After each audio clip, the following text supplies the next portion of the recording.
सवा सेर गेहूँ। किसी गांव में शंकर नाम का एक सीधा साधा गरीब किसान रहता था। वह अपने काम से काम रखता था, ना किसी का लेना ना किसी का देना। छल प्रपंच उसे छू नहीं सकते थे। ठगे जाने की चिंता न थी। ठग विद्या नहीं जानता था। भोजन मिला खा लिया, ना मिला तो चबेने पर काट दी। चबेना भी ना मिला तो पानी पी लिया और राम नाम लेकर सो जाता। लेकिन जब कोई अतिथि द्वार पर आ जाता तो उसे इस निवृत्त मार्ग का त्याग करना पड़ता था। विशेषकर जब साधु महात्मा पदार्पण करते थे तो उसे अनिर्वृत्ता सांसारिकता की शरण लेनी पड़ती थी। खुद भूखा सो सकता था, लेकिन साधु को कैसे भूखा सुलाता। भगवान के भक्त ठहरे।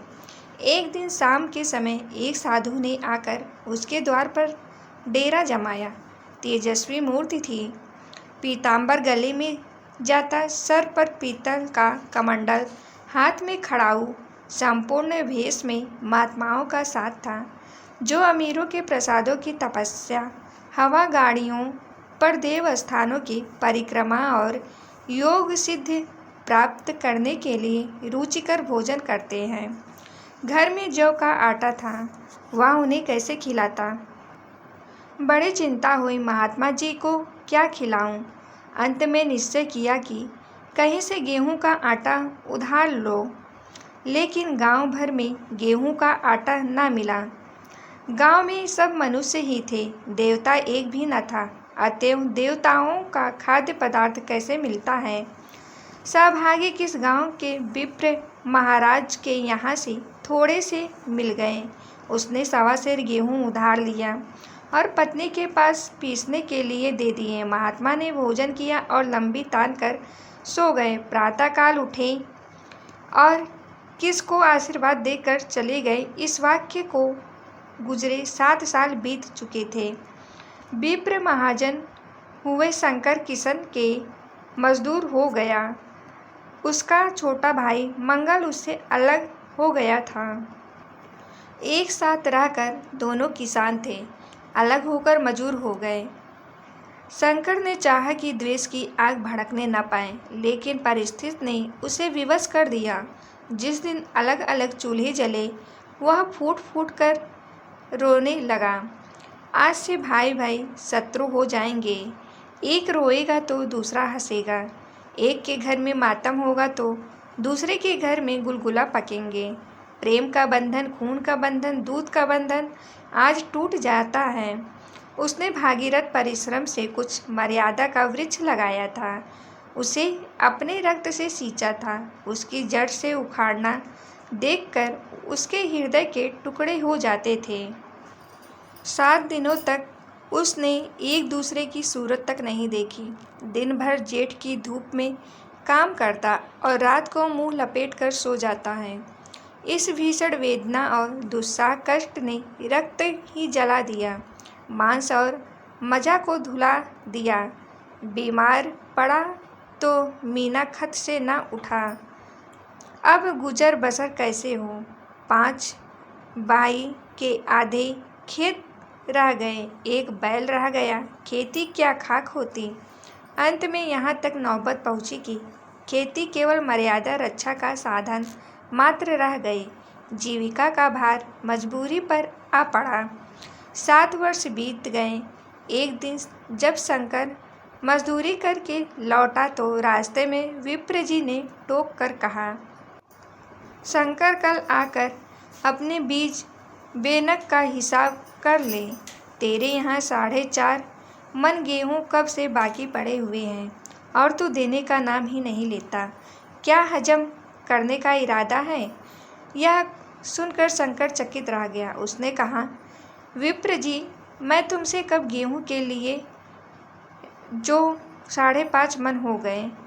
शायद तुम भूल रहे हो, मेरे यहाँ किसी का चटक भर का अनाज ना है, न एक पैसा उधार। विप्र जी ने कहा, इस नियत का तो यह फल भोग रहा है कि खाने को नहीं जोड़ता। यह कहकर विप्र ने उसे 1.25 सेर गेहूं का जिक्र किया जो उन्होंने आज से 7 वर्ष पहले शंकर को दिए थे। यह सुनकर शंकर अवाक रह गया, मन ही मांगने लगा, ईश्वर इन्हें कितनी बार खलियानी दी। इन्होंने मेरा कौन सा काम किया। जब पोथी पत्रा देखने की साई सगुन विचारने द्वार पर आते थे, कुछ न कुछ दक्षिणा ले ही जाते थे। इतना स्वार्थ सभा से अनाज को अंडे की तरह सेकर आज यह पिशाच खड़ा कर दिया जो मुझे निकल ही जाएगा। इतने दिनों में एक बार भी कह देते तो मैं गेहूं तौल कर दे देता। क्या इसी नीयत से तुम चुप साधे बैठे रहे। फिर प्रत्यक्ष में बोला, महाराज नाम लेकर तो मैं उतना अनाज नहीं दिया, लेकिन कई बार खलियानी में सेर 2-2 सेर दिया है। अब आप आज 5.5 मन मांगते हैं, कहाँ से दूंगा। विप्र जी ने कहा, लेखा जो बख्शीश 100 तुमने जो कुछ दिया होगा उसका कोई हिसाब नहीं। चाहे एक चीज़ की जगह 4 पसेरी दे दो, तुम्हारा नाम बही में 5.5 मन लिखा हुआ है। जिसे चाहे हिसाब लगवा लो, दे दो तो तुम्हारा नाम छेक दूँ, नहीं तो आज भी बढ़ता रहेगा। शंकर बोले, महाराज क्यों एक गरीब को सताते हो। मेरे खाने का ठिकाना नहीं, गेहूं कहाँ से लाऊंगा। विप्र जी ने कहा, तुम कहीं से भी लो, मैं एक छटाक भर भी नहीं छोड़ूंगा। यहाँ नहीं दोगे तो भगवान के घर तो दोगे। यह सुनकर शंकर काँप उठा। अगर वह पढ़ा लिखा होता तो कह देता, अच्छी बात है, ईश्वर के घर ही देंगे। वहाँ की तौल यहाँ से कुछ बड़ी तो न होगी। कम से कम इसका कोई प्रमाण हमारे पास नहीं। फिर उसकी चिंता, लेकिन शंकर इतना तरकीब व्यवहार चतुर नहीं था। एक तो रन वह भी ब्राह्मण का, बही में नाम गया तो सीधे नरक में जाऊंगा। इस ख्याल से ही उसे रोमांस हो गया। बोला, महाराज तुम्हारा जितना होगा वही दूंगा, ईश्वर के यहाँ क्यों दूं। इस जन्म में तो ठोकर खा ही रहा हूँ, उस जन्म के लिए क्यों काटे बोए। किंतु यह कोई नियाव नहीं है, तुमने तो राई का पहाड़ बना दिया। ब्राह्मण होकर तुम्हें ऐसा नहीं करना चाहिए था। उसी समय तगादा कर लिया होता तो आज मेरे सिर पर इतना बड़ा बोझ क्यों पड़ता। मैं तो दूंगा, परंतु तुम्हें भगवान के यहाँ जवाब देना पड़ेगा। विप्र जी बोले, मुझे वहाँ का डर क्यों होने लगा। वहाँ का डर तो तुम्हें होगा। वहाँ तो सब अपने भाई बंधु हैं, ऋषि मुनि सब तो ब्राह्मण ही हैं, देवता ब्राह्मण हैं, जो कुछ बने बिगड़े की संभाल लेंगे। तो बोलो कब देती हो। शंकर बोला, मेरे पास तो रखा है नहीं, किसी से मांग कर लाऊंगा तभी तो दूंगा। विप्र जी ने कहा, अब मैं नहीं मांगूंगा, 7 साल हो गए हैं, अब मैं एक दिन भी मोहलत नहीं दे सकता। गेहूं नहीं दे सकते हो तो दस्तावेज लिख दो। शंकर बोला, मुझे तो देना है, चाहे गेहूं लो चाहे दस्तावेज लिखवाओ।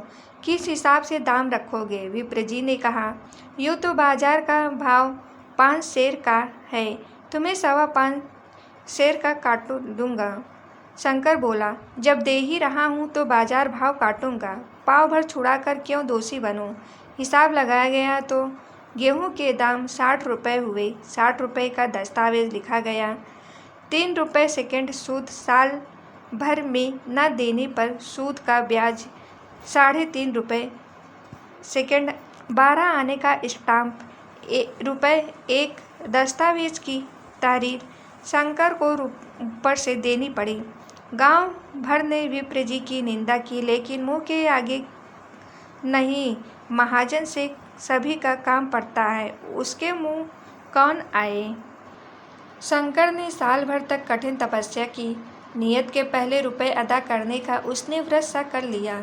दोपहर को पहले भी चूल्हा नहीं जलता था, चवेने पर बसर होती थी, अब वह भी बंद हुआ। केवल लड़के के लिए रात को रोटियां रख दी जाती, पैसे रोज का तंबाकू पी जाता था। यही एक व्यसन था जिसका वह कभी त्याग न कर सका था। अब वह व्यसन भी इस कठिन व्रत की भेंट हो गया। उसने चीलम पटक दी और तंबाकू की हाड़ी चूर चूर कर डाली। कपड़े पहने भी त्याग कर दिए, चरम सीमा तक पहुंच चुके थे। अब वह प्रकृति के न्यूनतम रेखाओं में आबद्ध हो गए।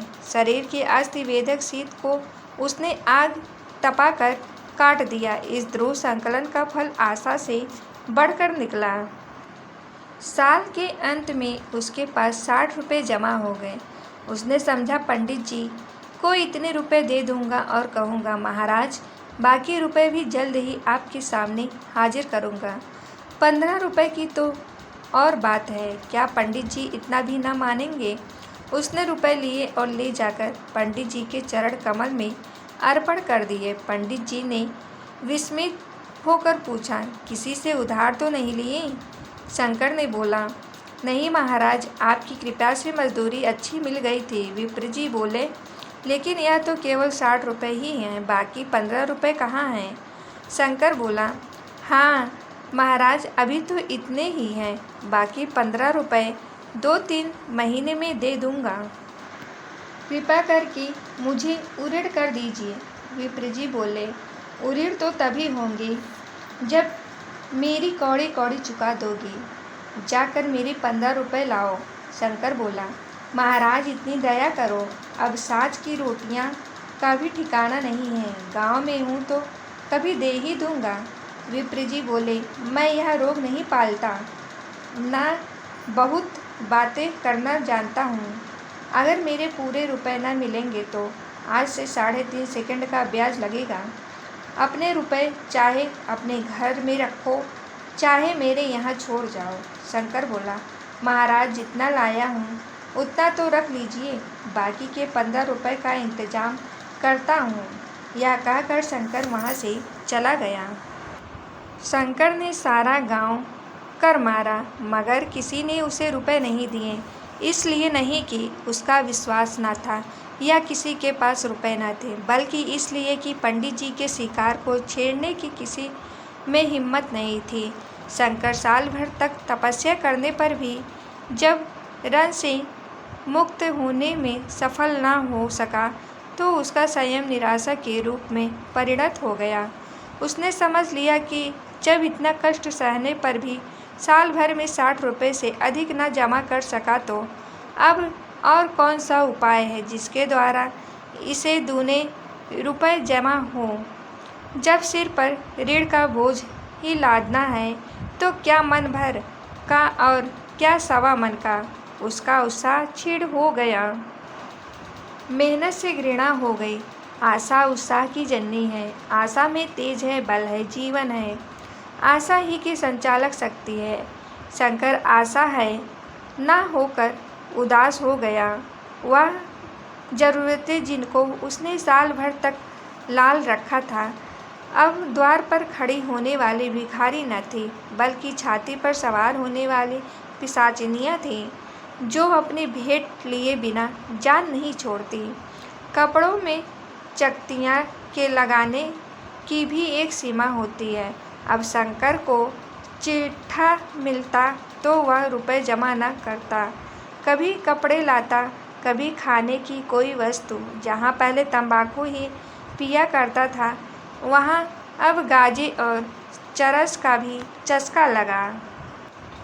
अब रुपए अदा करने की कोई चिंता नहीं थी, मानो उसके ऊपर किसी का एक पैसा भी नहीं आता।